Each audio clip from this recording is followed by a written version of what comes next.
With that, we move on to our next speaker, and we will be covering next topic with Yemi Faseun, and he will be speaking to us about understanding what recruiters are looking for, creating a powerful CV, cover letter, and avoiding interview mistakes. All very key items if you are in process of coming back to work and actually even taking it a step further, even if you are looking to jump into your next challenge. I'm sure what Yemi says to us is going to be of absolute interest to us all, be that for now or even for future planning. So, who is Yemi? Well, Yemi has got 33 years of multi-sector and multifunction experience. He is the Chief Talent Officer at YF Talent Partners, an HR culture and leadership advisory firm. He works with clients to drive the talent and business transformation agenda, focusing on end-to-end people management, culture, and leadership initiatives to meet the demands of the now of work. He's also a board advisor, a non-executive director, a leadership, culture, and HR consultant, and a great workplaces advocate. He leads unusual mind-shifting conversations that challenge the status quo and inspire change. As the founder of the YF Network and YF Academy, he provides a platform for personal, leadership, and business development mentoring and opportunities for professionals and entrepreneurs across the world.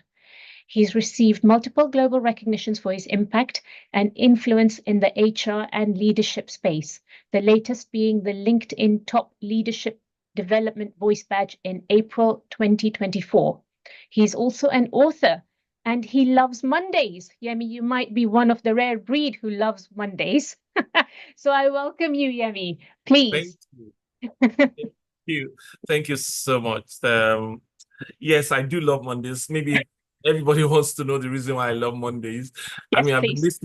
I've been listening to the speakers and they've been challenging us from different ways and in different dimensions. And the best way to start putting all of that into action is to wake up on Monday and go for it again. So every Monday is like the beginning of a new year. Why am I going to wait for 365 days before I say Happy New Year when I can say Happy Monday about 54 times in a year? So I'll stay with Monday whilst the rest of the world may be going with Friday. Monday works for me. As a matter of fact, on Friday, what I say, Noella will tell you is thank God it's almost Monday, whilst everybody is saying thank God it's Friday. I'm always excited about Monday. So yeah, I have thoughts that challenge the status quo, as you may have heard from my bio.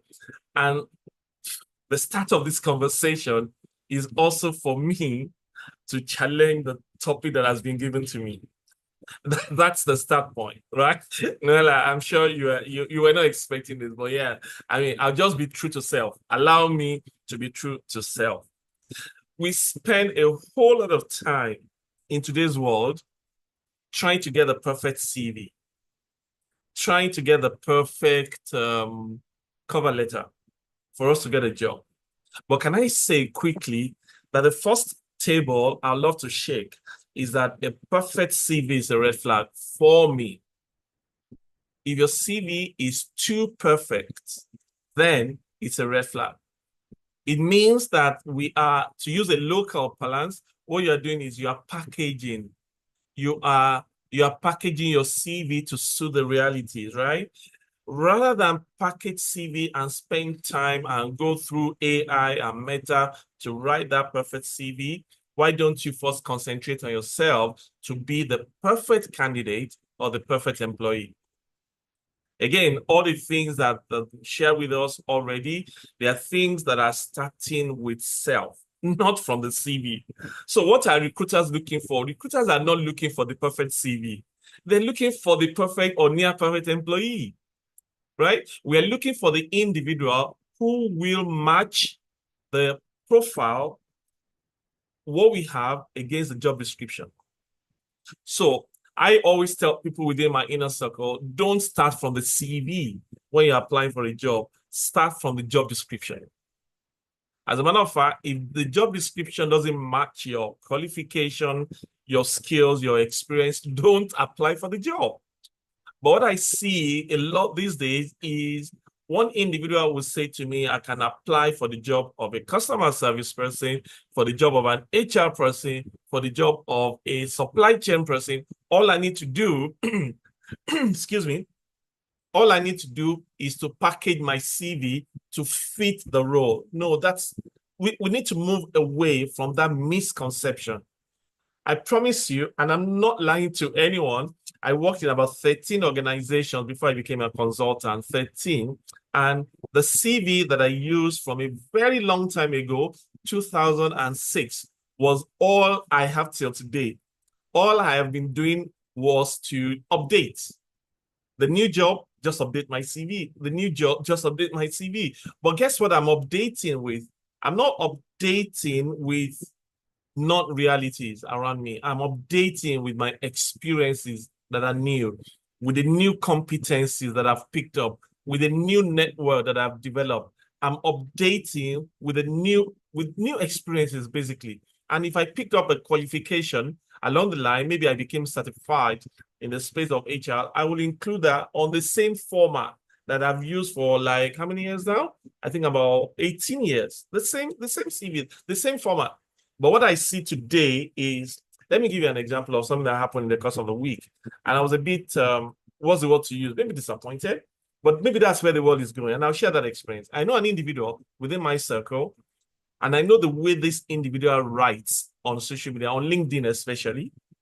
And then I went on LinkedIn. Noella she's already smiling. And then on, I think Monday, I went on LinkedIn and I read a post from this individual. I think what she did was to send the link on a platform that I belong to. And then I clicked on it and it took me to LinkedIn. And I read the post.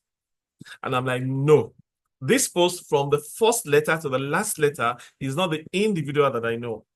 So I munched it. I sent it for fact checking, and it's 100% AI generated post. And the individual would take the entire credit for the post, 100%. If it was 33%, I'll let it go. If it was maybe 50%, I might even let it go. But it was 100% after doing the fact checking. This is what I see that we are all doing. No, not all of us. Most people are doing today. We are looking for the perfect CV. We are looking for the perfect cover letter. It's a red flag for some recruiters, I promise you. If you allow AI to draw up a perfect CV for you, and then a smart recruiter does a fact check and is 100% AI generated, that in itself is already saying to me, what sort of candidate am I looking at? Is this going to be a candidate that's creative, that will take initiative, or everything, all solutions will be AI related or AI dependent? So I say it again, guys, that for me, a perfect CV, a perfect cover letter is a red flag. That should not be our concentration. And then the question is, what should we be concentrating on? I think we should be concentrating on opportunities to put ourselves in front of a recruiter. And then when we have that opportunity, sell ourselves through the process. So I see this from a 2 or 3 prong approach. Number one, what should we do before the opportunities come? Number 2, what should we do during the interview when we're trying to sell ourselves? So maybe those are the basic 2 areas we should concentrate on. And I'll touch on them quickly. Number 1, the first thing, please get yourself ready before the opportunities come. Get yourself ready with the right skills, with the right qualification, with the right experiences. And yes, you might say to me, but if I don't get a job, how do I get the experience so that I can tell them how I have solved problems experientially during the interviews?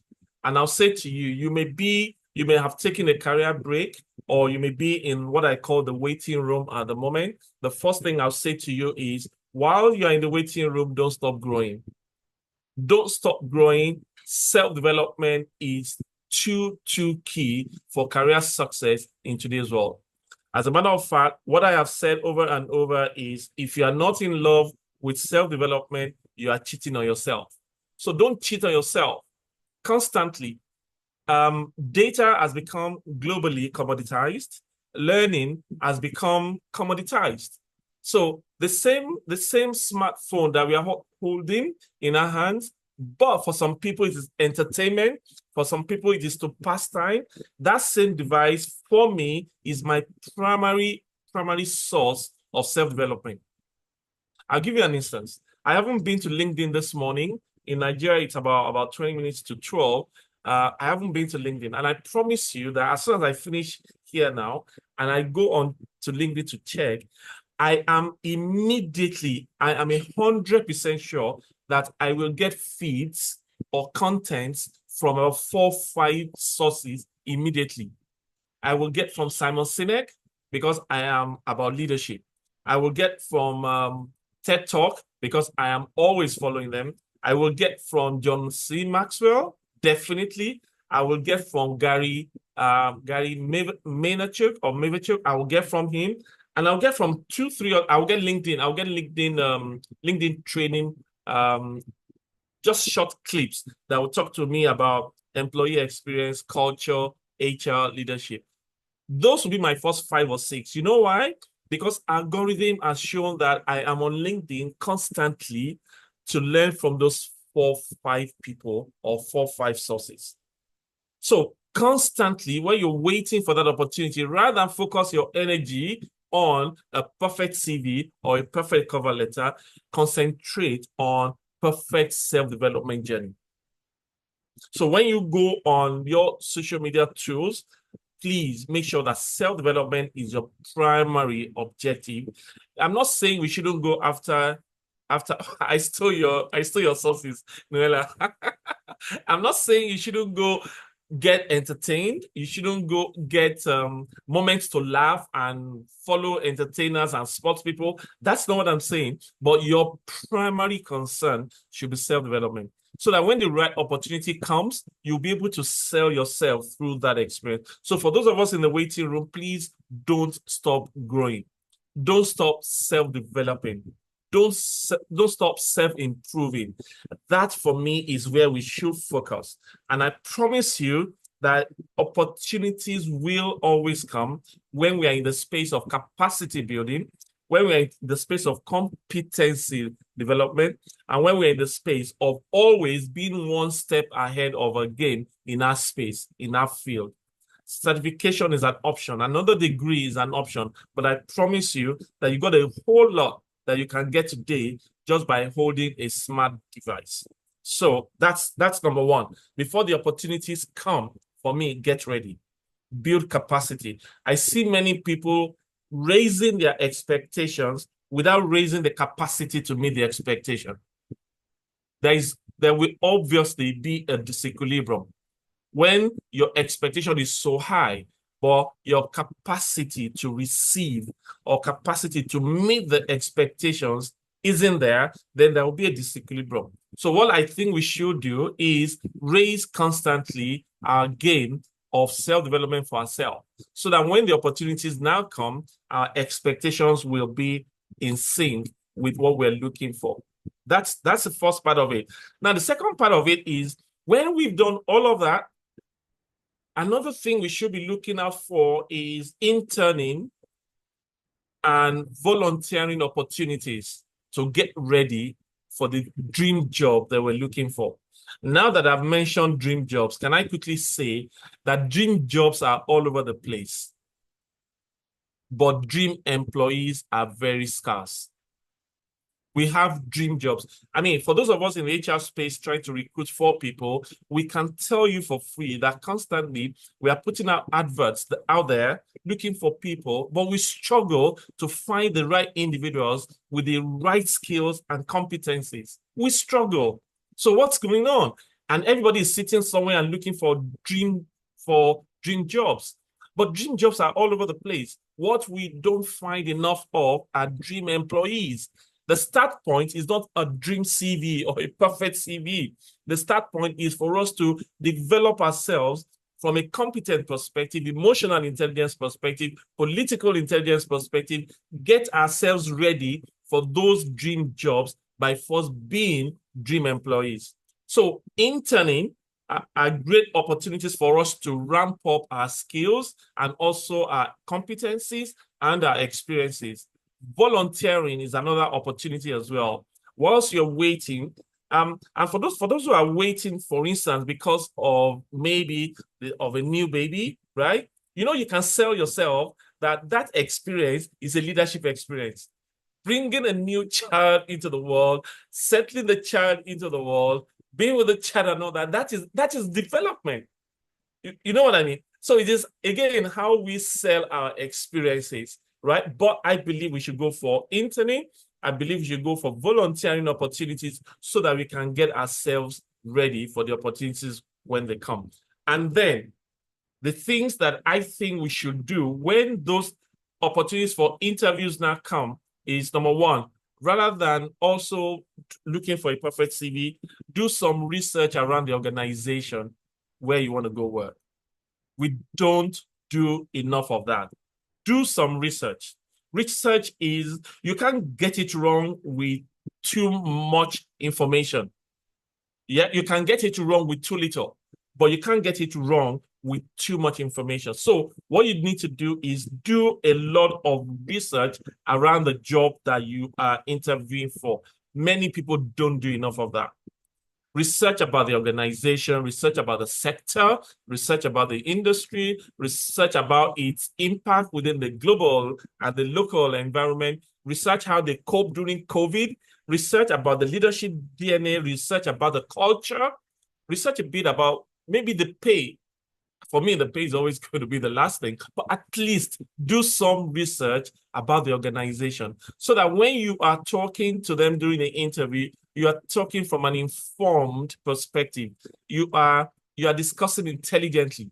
And what I say is, when you've been invited for an interview, please don't see it as an interview. Even the word interview brings pressure already, right? So don't just see it as you are going to have a career conversation.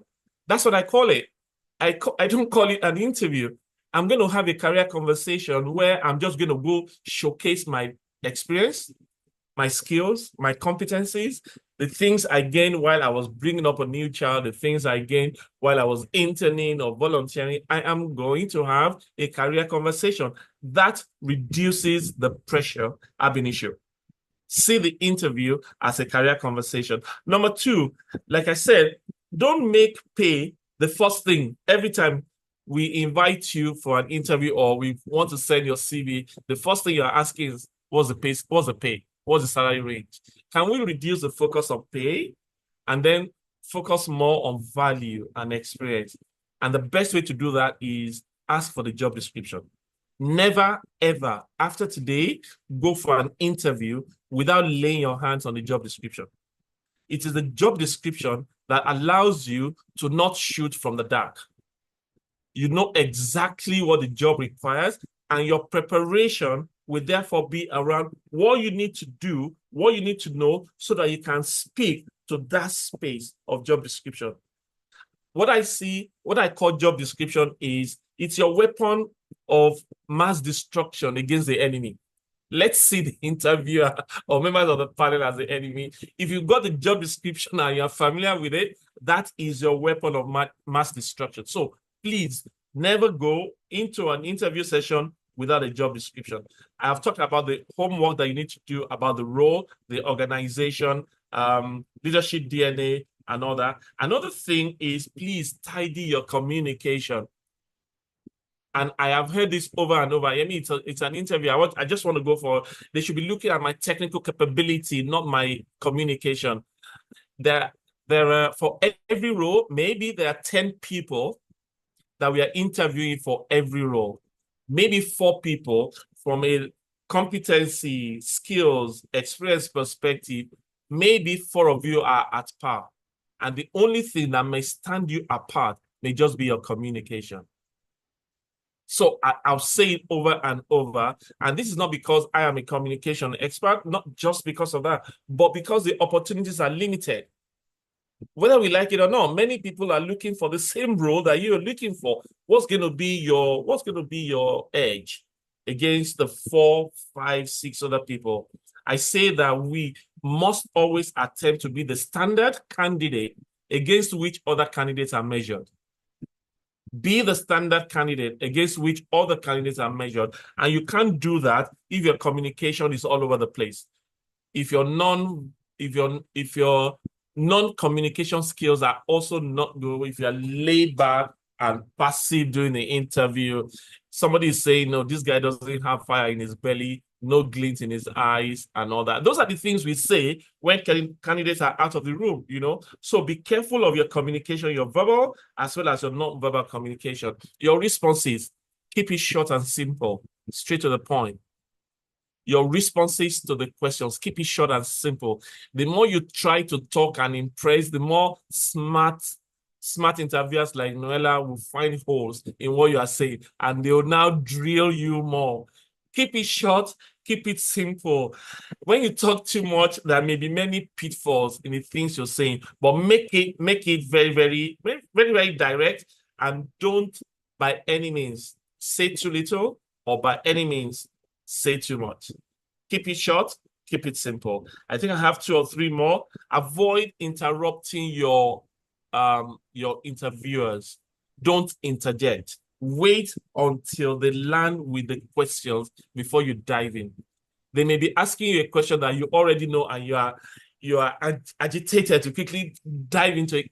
Just take a chill pill, like you say in this part of the world. Take a chill pill and just relax. Let your interviewer land with the question, because the more you interject, the more we are thinking, this guy is impatient. Is this the way he's going to be at work as well? So be careful how you are coming across. The last thing for me is this: ask intelligent questions at the end of the interview. I'm sure you noticed I didn't say ask questions. Ask intelligent questions. And it goes back to the first thing I said when I said do some research. A good research will prepare you for intelligent questions at the end of the interview. That time to ask questions is your moment to claim some fame. Don't miss it. Go macro, what's happening globally within your industry.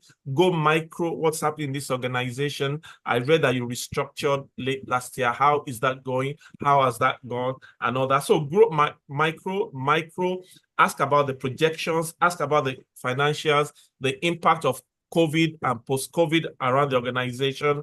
But like I said, that is your moment. Do not lose that moment to ask intelligent questions. And by the time you're leaving that engagement, that career conversation, you're already becoming the standard against which we'll measure all other candidates. Remember, move away a bit from a perfect CV or a perfect cover letter. Move towards yourself. That journey starts from within you. Be first the perfect candidate or the perfect employee, and then I promise you, dream jobs will be looking for you. Thank you very much. I'll take questions now. Thank you, Yemi. My goodness, so many pearls of wisdom there. Yemi, I must say, Noella at one point messaged and said, "You are stealing my sources." Yemi, you are stealing my questions. My question here, I actually have written down. You can see I've been writing a lot. I have written down when you said do your research. My question had been, how about having some questions ready to impress your interviewers?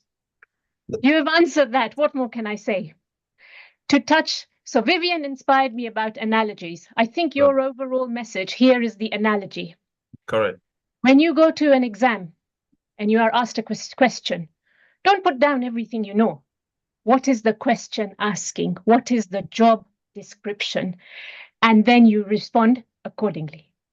Right. So those were my two takeaways. And my third one being, have a USP. Stand out from the crowd. Right. Communication, linking back to grooming that Namita mentioned at the start. And self-confidence that Vivian touched on. So it all comes into, a package. Thank you. A quick question for you, Yemi, if that's okay. Slightly related, but maybe a bit different. So you mentioned when you are in the waiting room, grow, increase your capacity to match the opportunity. Right. I think it would be useful to know from your experience for people who are coming back into the workforce, you yourself being in the recruitment field, what are employers looking for in candidates who are returning to workforce after a break? Because, of course, those of us applying, and I have gone through this, where I was unsure, what is expected. So in your experience, what are you looking for? Is it any I mean, different? I did actually take a career break at some point. Yeah. So I moved over from a job and I thought I was going to start my own thing, Hmm. but it was in the year of COVID. Yeah. And then COVID did not allow me the way I wanted to. Yes. And then I went back into 8 to 5. But I promise you, in the 3 months that I was trying to do my own thing, what I sold after that was me pivoting from HR into leadership. Fine. Okay. That provided an opportunity for me, a great deal. I'd been doing stuff around leadership for like maybe prior to that time, 6, 7 years. But for the 3 years, I actually had time to start following our sources. Noella and I, our sources, the Simon Sinek of this world, the John Maxwell of this world, Gary and all that. I took time to study them, to listen to them, their podcasts, their books, the audios, and all that. And I could therefore sell almost a new individual Fine. to the new employer I was talking to at that time. And guess what happened? I moved away from being head of HR in my last job to being chief corporate services officer, which meant it was HR plus other roles, HR plus admin plus legal. I'd never done legal. I'd never managed legal, plus corporate communications, plus training academy, plus coaching academy. It was the opportunity for me to learn and pivot that presented itself, and I was able to articulate that. So whilst in the waiting room, go deep in the area where you are at the moment, and then go broad, learn new things. So that's a T-shaped approach that I have embraced from a learning perspective. So go deep and then go wide. There is no way opportunities wouldn't come to you. So while you're waiting, please keep growing. That's fantastic. Thank you. And yet again, it beautifully ties in with something we heard as well earlier from, I believe, Vivian. Take charge. You are in charge of your own growth. So take charge. Yemi, I have so many more questions and very little time. So I will kindly ask if you can also have a look at the chat. I think there are some questions coming up for yourself. But thank you again for your time today and an insightful session. Thank you. I saw someone saying that if I don't start from my CV, how do I get a job? I'm not saying don't have a CV. The point is, don't focus so much on the CV that you're not focusing on self-development. The CV will be there, but like I said, a perfect CV is a red flag. We know what AI can do. We all know AI will write that CV for you. And we all know smart recruiters know the language of AI. Yeah. If I know somebody fresh out of school and I see what they write, I know it's AI. And for me, like I said, it says to me that the individual is not taking initiative or being creative. You are dumping everything on technology. So I'm not saying ignore the CV. I'm saying focus more on self-development, and get yourself ready. I just said I quickly answered that question. No, makes sense. I mean, it's a different world we're living in with AI. But as you say, AI cannot give you your own USP. You do the work on you, and that will come across to smart recruiters, as you say. Thank you again, Yemi. Big round of applause. Thank you so much.